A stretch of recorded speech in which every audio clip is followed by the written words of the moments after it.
To understand people with a disability, question everything you think you know about disabilities. First, avoid using words such as disabled or handicapped. They are a person with a disability. Distinguish impairment from a disability. Impairment is within the individual. Disability is within the environment. And most people with disabilities have adapted exceptionally well. Though it is best to avoid assumptions, you can assume that a person with a disability can accomplish the task at hand.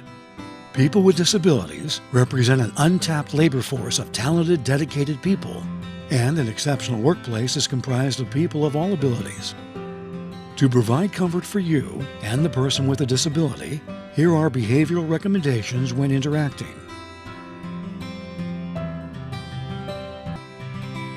Everyone benefits when an individual enjoys equal opportunity employment, independence, and financial security.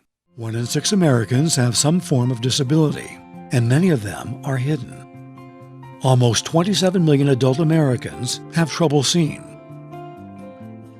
Between 9 and 22 of every 100 people in the U.S. are hard of hearing or deaf. Current technology exists to accommodate people with a disability. We all deserve the dignity of work.